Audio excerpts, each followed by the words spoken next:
Yes, this is KY TV show Simply Komayombi, izina ryanjye nitwa Benjamin. Iyi ni Komayombi TV nk'ibisanzwe.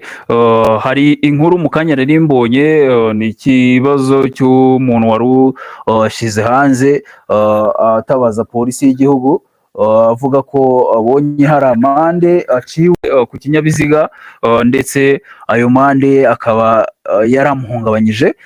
Yari yandikiwe amafaranga agera ku bihumbi 175 nk'uko bisobanura. Yatangiye agira ati, bayobozi b'igihugu dukunda mudufashe gukemura ikibazo cyo kwibeshya traffic police ikandikira ikinyabiziga kigeze kigira ahavuzwe hakorewe ikosa. Iki kintu mumaze mucyumve neza.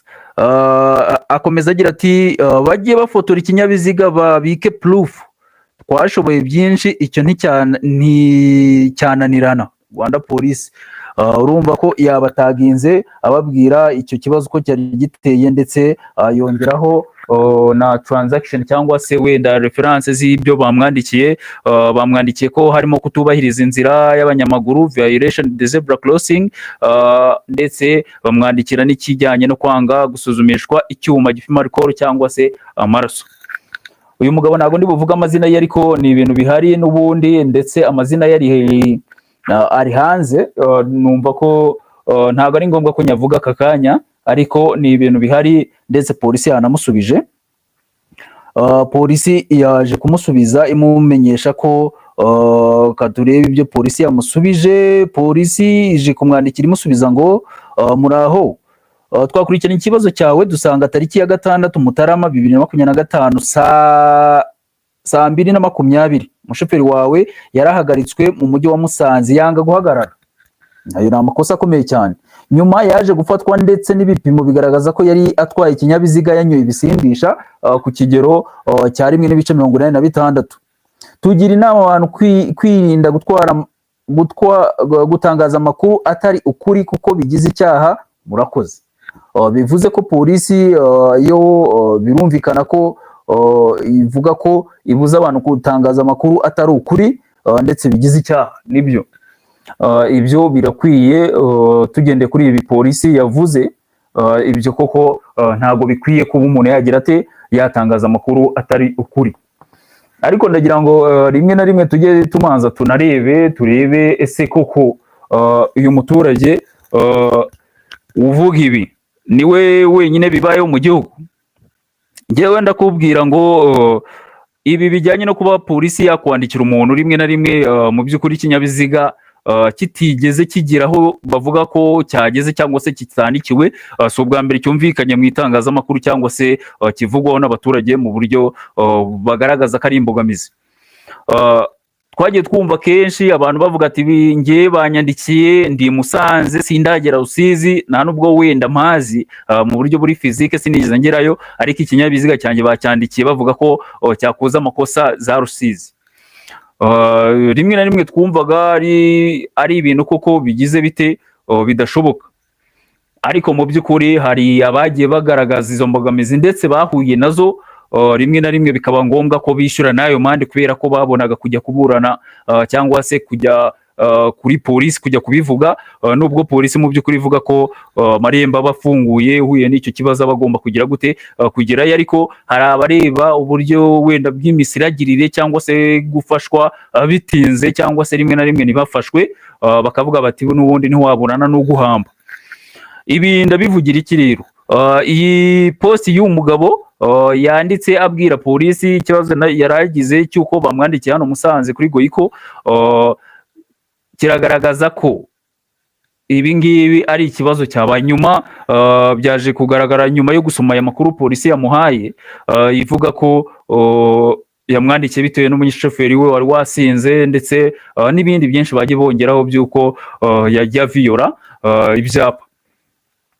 Ibi ubwabyo byatumye umugabo agira ate aza gusaba imbabazi. Hano hari comment nyinshi muraza kuzibona namwe ubwanyu. Hari commentaire nyinshi bagiye batera bamwe mu baturage, bagenda bagira ibitekerezo batanga. Gusa hari benshi bagiye bumvikana bavuga bati, uyu muntu mu by'ukuri yibeshye cyangwa se yihutiye kuza kuvuga ikibazo no kugishyira ku rubuga amenyesha polisi.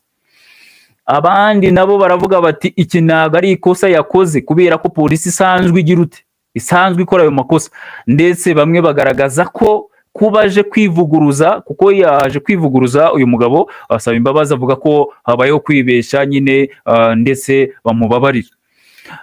Bateye komenti rero bamwe na bamwe bagiye bavuga bati polisi buri inyuze inyuma igira kuntu imukanga, mbese nyine bagaragaje ko kuba aje kwivuguruza mu by'ukuri kandi nabo basanzwe bazi neza ko ibyo bintu bihari polisi bikora ari ukwigiza nkana, kubera ko bagize bate ngo hari ukuntu ngo bamaze kumuganiza ku ruhande. Bityo birazwi ko iyo hari ikosa wakoze mu rwego rwo kugira ngo rikosorwe, inzego zibishinzwe zigusaba ko kwanza rya kosa urisiba, hanyuma yo kurisiba ukagira uti ugakora irindi riza kuvuguruza. Tuvuge niba ari nk'inkuru wavuze, uba ugomba kugira gute kuza kuyivuguruza, urayisiba mbere na mbere ugasaba imbabazi, hanyuma ugakora indi yivuguruza usaba imbabazi yida uvuga ko wibeshye cyangwa se habayeho indi misunderstanding. Ibyo ni ibisanzwe, abasanzwe bakora amakuru barabizi, ndetse n'abantu bitwa ngo bakora kinyamwuga. Ibyo ni ibintu bisanzwe, ariko benshi bagiye bavuga bati ibyo wari uvuze ntibyari ibyo, ahubwo buriya hari ukuntu polisi kuganije, hari ukuntu mbese polisi yabigufasha iti bakagira uko mbese baca ku ruhande bakakubwira, cyangwa se bakagira ukundi bakubwira kugira ngo agaruke wivuguruze mu by'ukuri, kandi bisanzwe ari ibintu bihari. Abaturage bo barabyumva, baravuga bati ntago ari wowe gusa, hari ingero nyinshi zibaho. Nanjye ubwanjye njye uvuga ndabizi ko bibaho, polisi ikagufata cyangwa se ikakwandikira, tuvane byo kugufata, ahubwo ikakwandikira amande runaka mu by'ukuri icyo kinyabiziga cyawe kitageze aho bacyandikiye, cyangwa se kitanakoze ayo makosa. Bamwe barakubwira bati ibyo polisi yandika ubwabyo, irakubwira ngo ikinyabiziga cyawe gikoze izi violation, kandi ikinyabiziga cyawe muri mu rugo giparitse. Hari n'umusore twize kuganira, nibwo wa mbere nari mubonye, ariko nsanga ari muri iyo case. Aravuga ati ngewe ikinyabiziga cyanjye giparitse ahantu, nge naha mu bice bya Ruyenzi, za Rwamagana Ruyenzi. Ati ariko polisi yamfashe, yanyandikiye amande menshi y'umurenge, rivuga ko ikinyabiziga cyanjye naraye nyitwaye, mbese ishyiraho amande nyine yuko yagiye viyora ibyapa bimwe na bimwe, ndetse bamwandikira amande yari menshi, kuko yambwiraga ko ari hagati y'ibihumbi hafi 150% niba mbyibuka neza, ko waciye igihe, ndumva byarabaye 2023 nko mu kwa karindwi. Uwo muntu turabimbwira ati buriya ndi gushaka proof, polisi nagiyeyo imbwira ko ngomba kuzana proof ya ikinyabiziga cyari kiri, ati amahire y'ahantu ikinyabiziga cyanjye nari nakiraje, naho naraye icyo kinyabiziga cyanjye cyari giparitse, kandi aho hantu haba amakamera, biramfasha. Ndamujyana rero ni amahire, wowe bibaye amahire kubera ko ugize ute, biri buze kuba bikorohera kubona proof, kubera ko nugira amahirwe ugasanga izo kamera zirakora, zifite footage zafashe ijoro ryose, polisi iraza kugira ute, iraza kugufasha. Ariko nyine turebe no kuri babandi aho ibinyabiziga byabo byari biri nta proof igaragaza ko icyo kinyabiziga ariko koko cyari kiri. Kugira ngo wenda abantu babyumve neza, hari umwe mu bamotari wamumagaye ejo bundi, reka ndebe mfite amajwi ye, wenda ntihagire ubyumva nabi ku ruhande rumwe ngo byakire mu buryo butaziguye cyangwa se butari bwo. Nawe yagerageje kugira gute kubimbwira, ariko haciye igihe kuko yabimbwiye, twavuganye ku itariki 16 z'ukwezi kwa 10 umwaka ushize wa 2024. urumva ko hashize hafi amezi 2 kuko twavuganye muri ayo matariki.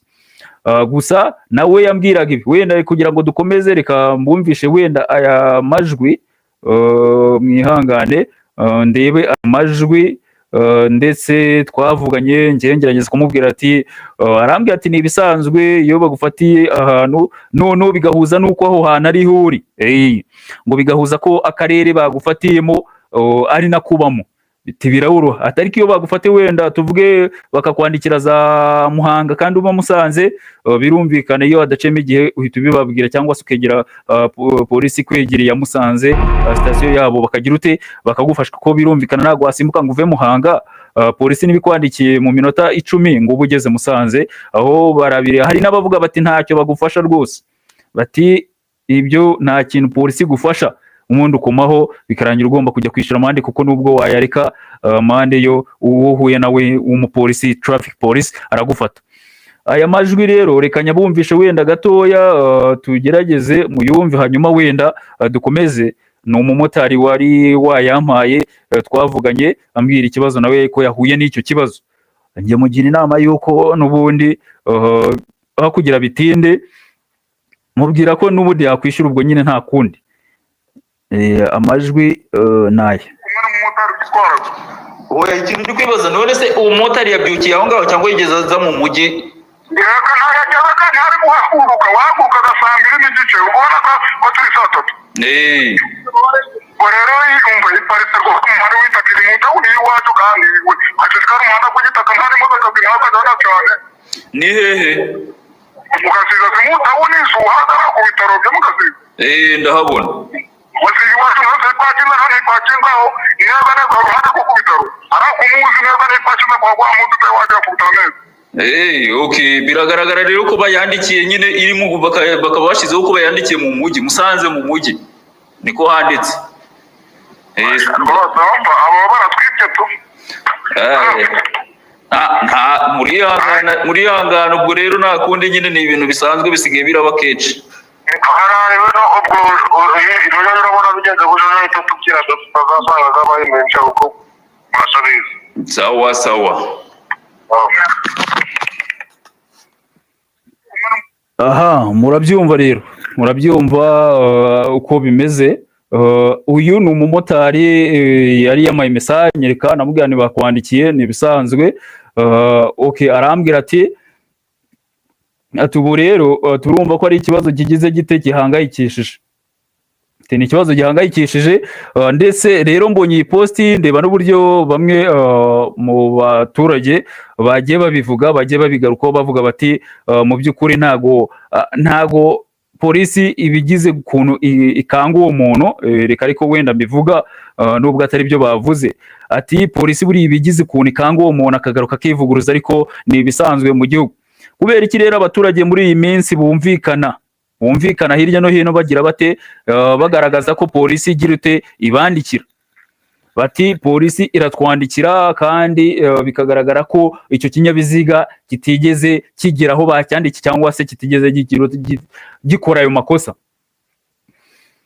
Ibi rero ubwabyo wenda polisi ibishinzwe nigerageze kuko ni ibintu bimaze kuba match, bimaze kuba byinshi mu bantu kugeza ubwo abantu bamwe na bamwe babyihorera bati niba ari 10 ryo ntacyo reka mbishyure, niba ari 25 ntacyo reka mbyishyure. Ariko nk'uyu mugabo bigaragara ko bamwandikiye amafaranga agera ku 175 harimo ko yaviyoye zebra crossing ndetse umushoferi we yatwaye yanyoye kubisindisha. Ibi ubwabyo biratwereka ngo abaturage bamaze kumenya ko polisi yabigize wenda tuvuge nk'akazi mu rwego rwo kwihora ibandikira ikandika ikinyabiziga kidahari, ndetse bagacibwa amande. Waba uri mu rugo baravuga bati ubu uri mu rugo kubona message iraje kuri telefone kandi ikinyabiziga giparitse hehe, giparitse mu mbuga. Abandi bakavuga bati ujya kubona ukabona nka nijoro dukunda kubona aribwo tubona ama message menshi, bakavuga bati hari polisi bitashe ikagenda ikareba wenda mu maplaque ifite ikagenda igira ute iyandikira abantu, igenda ibandikira babona ama message, kuko abenshi bavuga ko message ari gihe bazibona nijoro mu masaha ya za nijoro mu masaha 2 kuzamura kugeza nka saa 5 message baba bazibona zikiza amande. Ibyo rero nibyo wenda hano abagiye batanga ibitekerezo, nanjye ngira ngo hari ibyo nabonyemo ngomba gushingira wenda saba polisi. Ikijyanye nuko polisi yagombye kubishyiraho kamera, yagombye kuba igira udukamera yambara, cyangwa se hari n'izindi kamera numva bamwe mu bamotari cyangwa se n'abandi bashoferi babivuga ngo polisi zino voitire zayo ndetse n'izi bita ngo za kimoto, bino bimoto bya polisi ngo bigira amakamera. Barati zino voitire mubona bakunda kuzita ngo uduca, baravuga ngo zigira kamera, ngo imbere buriya ngo hari ukuntu haba ari kamera ndetse no mu kirahuri cyo kwa shoferi harimo kamera igenda ireba ibinyabiziga ngo ihura nabyo ngiri kuza ngo buranga igenda ifotora ngo ifotora. Ibyo byo wenda na makuru tudafite gihamya, wenda ni bya polisi yakoze, bakavuga ko iriya moto nayo ngigiraho kamera, ngiyo uza ngo uhura nayo muri gusa nk'ababisikana ngo igenda ifata amashusho, amafoto. Rero ni nacyo wenda nasaba ku bantu, polisi wenda yadufasha ikagira kamera yabo izirangendanwa ku mubiri, ndetse yego no kuri ibyo binyabiziga ikagiraho amakamera, mu rwego rw'uko ikinyabiziga kiza nyine ndagena ku bitekerezo batanze bavuga bati polisi igira proof, ifate proof niba ngombwa idifata utu video ibikore. Nanjye rero nashingira kubo mbona mpuzamahanga, polisi zo hanze uzarebe zigira amakamera zigendana aziriho ku buryo yaje kugufata bigaragara uburyo yagufashemo, bigaragara niba wamurwanyije, kuko hari ikintu gikunda kugaragara rimwe na rimwe naha abantu ntibakivugeho rumwe, abandi bakarenza, abandi bakajujura mu inyuma, abandi bakabivuga bikajya hanze, bakavuga ko polisi igira gute, bakavuga bati polisi ishobora kukurasa, bakitwaza ko ngo wabarwanyaga, ngo hanyuma bakakurasa. Ibyo rero by'izo kamera bifasha gute? Bifasha ko bica ayo mazimwe, bigaca icyo kintu cyo kugira ingingimira yo kuvuga ngo polisi ngishobora kuba yakwandikiye mu by'ukuri nta kosa wakoze. Polisi mu by'ukuri ishobora kuba ikuryojeje ubusa, ibyo bizajya bigaragara ko icyo kinyabiziga mu by'ukuri koko cyaviyoye izo zebra crossing, cyangwa se cyakoze ayo makosa, cyangwa se habaye no kurwanya inzego zishinzwe umutekano wo mu muhanda. Ibyo rero niyo mpamvu rero ngewe mbivuze, ndashingira kuri ibi. Twumva abaturage kenshi bagenda baduha amakuru batuganiza, nk'uwo muntu twavuganye ambwira ngo nagize amahirwe, namubwiye ni wagize amahirwe yo kuba izo footage ushobora kuba ugiye kuzibona z'uko ikinyabiziga cyawe kitagize ute, kitigeze kigenda. Izo footage yarazibonye, niyo mahire. Arambwira ati nazibonye, buranzijyanye kuri polisi ngo bamfashe, kuko urumva bari bamwandikiye hafi 150. Ni amafaranga menshi, ku buryo rwose kuba wayarekurira akamamo nta kosa wakoze, niyo yaba ari 10,000 birakubabaza. Ubwo rero iki kintu cyo kuvuga ngo polisi yagenda ifata proof cyangwa se igakamera, ibyo nabyo byaba ari byiza, kubera ko ndizera ikoranabuhanga ryaraje, telefone nziza zirahari. Nubwo baguhagarika, polisi yagombye kuba ifite nk'umuntu uri gufata wenda ka video, cyangwa se uwo muntu agafata ka video, ko ntiwahakana ikinyabiziga cyawe ko kitakoze ayo makosa mu gihe hari aka video. Byagabanya ingingimira ndetse n'ururwikeko ko abantu bavuga bati polisi iyo ubwayo iragira ngo itubyazemo amafaranga ikwandikira, kuko n'ubundi ngo ntiwaburana no guhamba, n'ubundi ubugomba kugira gute kwishyura. Ibyo rero birebwe, bisuzumwe, kandi babirebera ingamba babikorera, aho kugira ngo abaturage babeho bagize bate, bafite ingingimira no kumva babishisha polisi bavuga bati iratugondoza, iradukuramo amafaranga yo kutubeshya ko twakoze ibyaha. Uyu we tuvugana rero, ikintu cyabayeho nuko yambwiye ati kuva ndi Musanze n'ibyo banditse bikaba biri Musanze, ati rwose ubwo nyine naho nahera mburana rwose, kuko rambwiye nti ntago ibyo ntago ari ibintu bigize, ngira ngo mwabyumvise, abatabyumvise basubiza inyuma. Uko yavuze ati ibyo nta kundi, ahubwo no gucungana nabyo, ati barayatwibye. Ibyo rero aho kugira ngo polisi igikomeza ifatwe nk'abajura, ndumva bigeze aho bikaba byinshi, nubwo bisa nkaho bimaze kuba byinshi, nabyo ntabwo byabiguhesha isura nziza polisi y'igihugu, kandi tuzi neza ko ikora kinyamwuga. Ibyo rero birebweho, bisuzumwe, harebwe ni gute polisi yashakisha amafaranga, ariko nanone abaturage batabigizemo impamvu, kuko ikosa rigomba gukorwa rigahanirwa. Uwarikoze we ufite ibyo yaviyoye, ufite ibyo yishe nk'amategeko, nk'uwasinze, birazwi, ibihano birahari, birasobanutse, bagiye babisobanura, ndetse birirwa bisobanura amanywa nijoro. Polisi yirirwa ibivuga, ufashwe yakoze ibyaha byo mu muhanda arahanwa, birazwi, procedure zirakurikizwa, agahanwa, hanyuma akajya kugira ute, akajya kwishyura amande. Ariko nanone n'utagize, hari ukuntu abapolisi nabo ngo bagira kuntu ngo bafotora, bakakubwira ngo igendere. Biriya bintu by'uko polisi ifotora ikinyabiziga cy'umuntu, nabyo byagiye bitavugwaho rumwe n'abashoferi cyangwa se n'abatunze ibinyabiziga, bavuga bati polisi ujya kubona ukabona umupolisi aragufashe, araguhagaritse, ikintu cya mbere akoze ni ugufotora. ati yagufotora akoresheje telefone. Benshi bakoresha telefone, nanjye harabona agiye mbona bakoresha amatelefone, ukabona araguhagaritse aragufotoye, afotoye ikinyabiziga nyine, cyangwa se agiye inyuma afotoye ikinyabiziga, hanyuma ukagenda nta kosa yagushinjije, nta kibazo kabisa. Nyuma y'iminsi runaka ukazajya kubona ukabona ideni ngo pa ryikubisemo. Icyo gihe rero ukibaza uko byagenze, kubera iki ngo cya kinyabiziga bagize bate, bakibonye basanzwe bagifite, ngo ari ukuntu ngo batahana amaplaque bayafite, ari bwo ngo bajya kwicarana. Njya mbyumva abantu benshi iyo bari kujujura abantu bateraniye ahantu, hari igihe babivuga ukumva uburyo babivuga nibyo, cyangwa se ukumva rwose proof barazifite, bati hari igihe ujya kubona wicare mu rugo pa message atakenshi zikunda kuza nimugoroba. Ubwo rero polisi birebeho, ndetse n'ugeze ikibazo akabegera akababwira ko iki kinyabiziga bavuga ko bandikiye atigeze agikoresha cyangwa kitigeze kivaho cyari kiri, bajye bamufasha, bajye bamworohereza bamufashe. Hari ukuntu byagombye kuba bisuzumwa, ndetse niyo mpamvu ngangurira abantu benshi kuba bagira gute, kuba bagira nabo dukamera two mu rugo, cyangwa se bakagira kuba bagira twa dukamera two ku modoka. Hari ukuntu turadukamera two ku modoka dufasha, nubwo abantu benshi batarabyumva neza, ariko hari abagiye babyumva, n'abandi bizagenda biza kugira za kamera zabo ubwabo bishyira ku modoka imbere, igenda ifata ibintu by'imbere uko aho wagiye n'ibiki. Cyangwa se izi GPS nazo zishirwa ku binyabiziga zagombye kuba zitabara umuntu, kubera ko izi GPS nayo igaragaza aho ikinyabiziga cyagiye kinyura, ariko izo cross sinzi niba polisi zazivamo zo kujya igira ute ireba buri kinyabiziga aho cyagiye kinyura, kuko abazi gukoresha iryo koranabuhanga ryo kureba GPS z'ibinyabiziga aho byagiye binyura ni bakeya nabo, kandi abatunze ibinyabiziga bakaba benshi. Icyo kintu rero gisuzumwe, polisi y'igihugu nayo ibirebana ubushishozi kandi ifasha abo bantu mu rwego rwo kugira ngo twirinde cya kintu cyo kwishisha ngo polisi irandikira abantu ibi uko yiboneye.